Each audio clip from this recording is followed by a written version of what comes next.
சென்னை பூந்தமல்லியில் நடைபெற்று வரும் பிரச்சார கூட்டத்தில் நாம் தமிழர் கட்சியின் ஒருங்கிணைப்பாளர் சீமான் பேசி வருகிறார். அதன் நேரடி காட்சிகளை தற்பொழுது பார்க்கலாம். தத்துவத்தின் பிதாமகனாக இருந்து மேற்கு வங்கத்தின் முதல்வராக 21 ஆண்டுகள் தொடர்ச்சியாக இருந்து ஆட்சி செய்த அருமை பெருமகன் ஐயா ஜோதிபாஸ் அவர்களும் அதே கருத்தை வலியுறுத்துகிறார்கள். ஆம், அம்பேத்கர் சொல்வது சரிதான் என்று ஒத்துக்கொள்கிறார்கள். இமயவரை பரவி வாழ்ந்த ஒரு தேசிய இனத்தின் மக்கள் இன்றைக்கு நாம் எங்கு நிற்கிறோம் என்பதை நீங்கள் அறிவீர்கள். நாம் எல்லோரையும் போல ஓட்டு கேட்டு வரவில்லை. நம் இனத்தின் உரிமையை கேட்டு வருகிறோம். நம் இனத்தின் உரிமையை நாம் வாக்கு கேட்டு வரவில்லை. நம் இனத்தின் எதிர்கால வாழ்க்கையை கேட்டு நம் மக்களிடத்திலே வருகிறோம். நாங்கள் தலைவர்கள் வேட்பாளர்கள் என்று வரவில்லை. உங்கள் பிள்ளைகளாக வருகிறோம். உங்களில் ஒருவராக உங்களிடத்திலே வருகிறோம். இதை நீங்கள் புரிந்து கொள்ள வேண்டும். ஒரு சாமானிய மக்களிடமிருந்து சாதாரண பிள்ளைகள் அசாதாரணமான கனவோடு வந்து நிற்கிறோம். எந்த நம்பிக்கையில் இந்த தேர்தலில் சீமான் நீ தனித்து போட்டியிடுகிறாய்? எல்லோரும் என்னை கேட்கிறார்கள். அறிவுறுத்துவது போல அச்சுறுத்துகிறார்கள். நீ வென்று விடுவாயா, வென்று விடுவாயா என்று கேட்கிறார்கள். நான் வெல்லாம என் நாட்டில் வேறு எவர் வெல்லுவார்? எவர் வெல்லுவார்? நான் என்னவோ அமெரிக்காவிலையும் ஆஸ்திரேலியாவிலையும் போய் தேர்தலில் போட்டி போடுவது போலவும், ஆந்திரா கர்நாடகாவில் போய் போட்டி போடுவது போலவும், இது என் அன்னை தமிழ் நிலம், என் தாயின் மொழி, இதில் எனக்கல்லாத உரிமை இங்கு எவருக்கும் இல்லை. விஜயகாந்தே முதல்வர் வேட்பாளர் இந்த நாட்டில். விஜயகாந்தே. கலைஞர் ஆண்டு விட்டார், அம்மையார் ஜெயலலிதா ஆண்டு விட்டார். என்ன நடந்திருக்கிறது இந்த நாட்டில்? குடிக்க எல்லோருக்கும் தண்ணி வந்து விட்டதா? படிக்க எல்லோருக்கும் வாய்ப்பு வந்து விட்டதா? படித்தவர்களுக்கெல்லாம் வேலை வந்து விட்டதா? தடையற்ற மின்சாரம், நடக்க சரியான பாதை, அடிப்படை வசதி கூட 50 ஆண்டுகளில் பெற்றுத்தராத தலைவர்கள் ஆட்சி. இது யார் வந்து மாற்றுவது? யார் வந்து மாற்றுவது? எவரும் வரமாட்டார்கள். மாற்றம் என்பது யாரிடத்திலிருந்து? நம்மிடத்திலிருந்து, என்னிடத்திலிருந்து, உங்களிடத்திலிருந்து. எந்த நம்பிக்கையில் நிற்கிறான் சீமான்?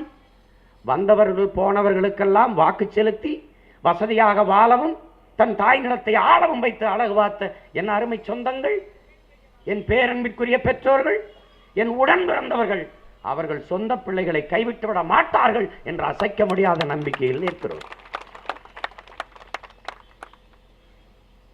அதுதான் நம்பிக்கை. மாற்றத்தை விரும்பி நிற்கிற இளைய தலைமுறை புரட்சியாளர்கள் எண்ணற்ற பேர், கோடிக்கணக்கான இளைஞர்கள் இந்த 2 பெரும் திராவிட கட்சிகளின் ஆட்சியை தூக்கி எறிய வேண்டும் என்று துடிப்போடு நிற்கிற இளைஞர்கள் கோடி கோடியாக நிற்கிறார்கள். அவர்களை நம்பி நிற்கிறோம். இத்தனை ஆண்டுகால இந்த திமுக அதிமுக ஆட்சி முறையை அருவருத்து, இந்த கட்சிகள் ஆட்சிகளை அருவருத்து வெறுத்து நிற்கிற மானத்தமிழர் கூட்டம் கோடி கோடியாக நிற்கிறது. அதை நம்பி நிற்கிறோம். பணத்தை வாங்கி கொண்டு வாக்கு செலுத்துகிறார்களே மக்கள் என்று சொல்கிறார். இந்த தேர்தலில் பணம் ஒரு காரணியாக இருக்க போறதே இல்லை. இங்கே போட்டியே பணமா, தமிழன் என்கிற இனமா, அதன் மானமா என்பதுதான். பணத்திற்கு தன்மானத்தை தமிழன் அடமான வைக்க மாட்டான். அவன் அண்டாவை அடகு வைப்பான், குண்டாவை அடகு வைப்பான், கொலுசை அடகு வைப்பான், மூக்குத்தி அடகு வைப்பான், தோட்டை அடகு வைப்பான், ஏன் பொட்டாட்சி காலையை கூட அடகு வைப்பான். தமிழன் தன்மானத்தை ஒருபோதும் அடமானம் வைக்க மாட்டான். அந்த நம்பிக்கையில் நிற்கிறோம். அந்த நம்பிக்கையில் நிற்கிறோம். நீங்கள் என்னதான் பணத்தை கொடுத்தாலும் அவன் இந்த தேர்தலில் இனமானத்திற்காகவும் தன்மானத்திற்காகவும் தன் இனத்தின் எதிர்காலத்திற்காகவும் இரட்டை மெழுகுவர்த்திக்குத்தான் வாக்கு செலுத்துவான் என்கிற அசைக்க முடியாத நம்பிக்கை எங்களுக்கு உண்டு. அந்த நம்பிக்கையில் தான் நிற்கிறோம். இங்கே பேசிய பெருந்தகை ஐயா ஜக்மோகன் சிங் அவர்கள் குறிப்பிட்டார்கள். இந்திய பெருந்தேசத்தில் வளர்கிற வல்லாதிக்கத்தில் ஒரு துணைக்கண்டத்தில் இந்த நாட்டை ஆள்கிற எந்த தலைவனும் கொண்டிராத கனவை உங்கள் பிள்ளைகள் நாங்கள் கொண்டிருக்கிறோம். இதுவரை இந்த நாட்டை ஆண்டவர்கள் எவருக்கும் இல்லாத கனவு. என்னிடத்தில் கேட்டார்கள், கருணாநிதிக்கு நீங்கள் போட்டியா, ஜெயலலிதாவுக்கு நீங்கள் போட்டியா? இங்கே இருக்கிற யாருக்கும் போட்டி கிடையாது. இந்த தேர்தலில் போட்டி எங்களுக்கும் பெருந்தலைவர் காமராஜருக்கும் அவர் பேரப்பிள்ளைகளுக்கும் தான் போட்டி. என்ன போட்டி? இத்தனை ஆண்டுகள் இந்த நிலத்தில் ஆண்டதில் ஒரே ஒரு தூய மகன்தான் நல்லாட்சி தந்திருக்கிறார். ஊழல் லஞ்சமற்ற உண்மையும் நேர்மையுமான எளிமையான நிர்வாகத்தை தந்திருக்கிறார். அந்த பெருந்தலைவர் காமராஜருக்கும் அவர் பேர பிள்ளைகளுக்கும் தான் போட்டி. நல்லாட்சி கொடுத்தது தமிழரின் அரசியல் வரலாற்றில் பெருந்தலைவரா அவர் பேர பிள்ளைகளா என்பதை காட்டுவதற்கான போட்டி தான் இங்கே நடக்குது. இதில் எங்க இருக்கிறார் கருணாநிதி ஐயா? இதில் எங்க இருக்கிறார் ஜெயலலிதா அம்மா? நமக்கும் அவர்களுக்கும் போட்டி இல்லை. அவர்களுக்கு என்ன போட்டி? யார் அதிகமாக லஞ்சம் வாங்குவது, யார் அதிகமாக ஊழல் செய்வது, அதான் போட்டி. அதுதான் போட்டி. ஆட்சி மாற்றத்தை செய்ய வேண்டும். அது அம்மையார் ஜெயலலிதா ஆட்சியை மாற்றுவதற்கு ஐயா கலைஞரை வச்சு மாற்றுவதல்ல, அதெல்லாம் மாற்று. திமுகவின் ஆட்சியை மாற்றுவதற்கு அம்மையார் ஜெயலலிதா ஆட்சியை வைத்து அவர்களை வைத்து மாற்றுவதல்ல, அது பெருத்த ஏமாற்று. அது ஆட்சி தான் மாறும், ஆள் தான் மாறுவார்கள், ஆட்சி மாறாது. ஆட்சி மாறாது. அதேதான், ஒரே ஒரு மாற்றம் தான்.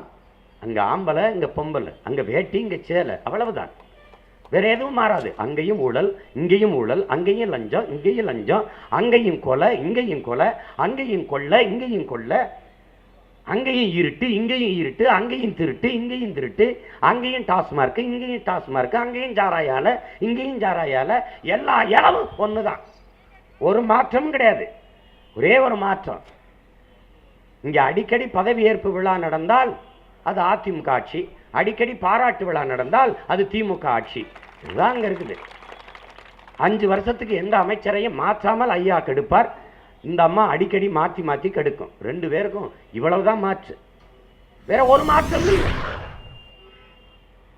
அறிவார்ந்த எனது மக்கள், எனது உடன் பிறந்தார்கள், என் அன்பு சொந்தங்கள் கூடியிருக்கிறீர்கள். உங்களிடத்தில் கேட்கிறேன், உரிமையோடு கேட்கிறேன். உங்கள் உடன் பிறந்தவன் 50 ஆண்டுகளில் செய்யாத ஒன்றை, 50 ஆண்டுகளில் செய்ய முடியாத ஒரு சாதனையை, செய்யாத நல்லதை இனி அடுத்து வருகிற 5 ஆண்டுகளில் இவர்கள் செய்ய போகிறார்களா? அதுதான் நாம் எழுப்புகிற கேள்வி. நீங்கள் ஒவ்வொருவரும் உங்களுக்குள்ளே கேட்டு பாருங்கள். நன்றாக நடக்க, ஓட, உட்கார, எந்திரிக்க முடிகிற காலத்திலே ஒன்றும் செய்யாத இவர்கள், உட்கார்ந்து எந்திரிக்க முடியாத காலத்தில், நடக்க முடியாத காலத்தில், அவர்களை பராமரிக்கவே 4 பேர் வேலைக்கு தேவைப்படுகிற காலத்தில் நமக்கு என்ன சேவை செய்வார்கள் என்பதை அன்பு சொந்தங்கள், அருமை தமிழ் பிள்ளைகள் சிந்தித்து பார்க்கணும்.